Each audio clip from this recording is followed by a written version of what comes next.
നിങ്ങളുടെ ഇഷ്ട പരമ്പരകൾ എക്സ്ക്ലൂസീവായി സൺ നെക്സ്റ്റ് ആപ്പിലൂടെ തികച്ചും ഫ്രീ ആയി ഇപ്പോഴേ ആപ്പ് ഡൗൺലോഡ് ചെയ്യൂ. ഡോക്ടറെ കെട്ടിയിട്ട് ആരും അയാളെ ഓപ്പറേഷൻ ചെയ്യാൻ ശ്രമിച്ചു. എങ്ങനെയോ അയാൾ ഓടി രക്ഷപ്പെട്ടതാ. ഡോക്ടറെ ടേബിളിൽ കിടത്താനും കെട്ടിയിടാനും ഒന്നും മധുശ്രീക്ക് കഴിയില്ല. എല്ലാം ചെയ്യുന്നത് ആ സ്ത്രീ ആയിരിക്കും. മധുശ്രീ മുത്തശ്ശി എന്ന് വിളിക്കുന്ന ആ സ്ത്രീ. ഡോക്ടർ പറഞ്ഞല്ലോ അവൾ വേറെ ആരോടോ സംസാരിച്ചു.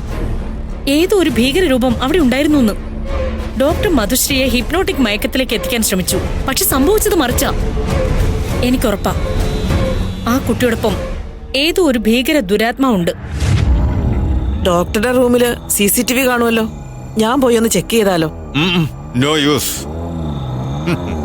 ഡോക്ടർ ജോസിന്റെ സകല പ്രാക്ടീസും ഇല്ലീഗലാണെന്ന് ഞാൻ ജാൻസിയോട് പറഞ്ഞിട്ടില്ലേ? അതുകൊണ്ട് അവിടെ മനഃപൂർവ്വം CCTV വെച്ചിട്ടില്ല. ഛേ, കാര്യങ്ങൾ കൈവിട്ടു പോകുന്നല്ലോ.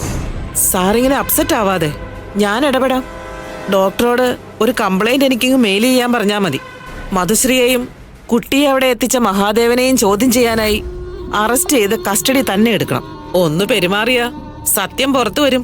ഏയ്, അതൊന്നും എന്റെ പ്രശ്നത്തിനുള്ള പരിഹാരമല്ല. പോലീസിന് പ്രേതാത്മാവിനെ പിടിച്ചിട്ടാനാവോ? നോൺസെൻസ്. ഇതിന്റെയൊക്കെ രഹസ്യം മുത്തശ്ശന് മാത്രമേ പറയാൻ കഴിയൂ. ഇനി എന്ത് രഹസ്യ ശേഖരൻ സാറിന് കൂടുതൽ അറിയേണ്ടത്? നൂറ്റാണ്ടുകൾക്ക് മുൻപ് മരിച്ച് മണ്ണടിഞ്ഞ ആ സ്ത്രീ ഒരു ഈവിൾ പവറായി മധുശ്രീയോടൊപ്പം ഉണ്ട്. പ്ലീസ്, ആ മൂക്കുത്തിക്കല്ല് ഞാൻ എടുക്കാൻ ശ്രമിച്ചാൽ ആ നീച ശക്തി എന്നെയും കൊല്ലും. ഭീരുവാകരുത് നീ. ആ സ്ത്രീ ഈവിൾ പവർ ആണെങ്കിൽ അതിനേക്കാൾ വലിയ ശക്തി നമുക്കുണ്ട്, എന്റെ മുത്തശ്ശന്. എങ്കിൽ എത്രയും വേഗം ആ ഈവിൾ ഗോസ്റ്റിനെ ഇല്ലാതാക്ക്.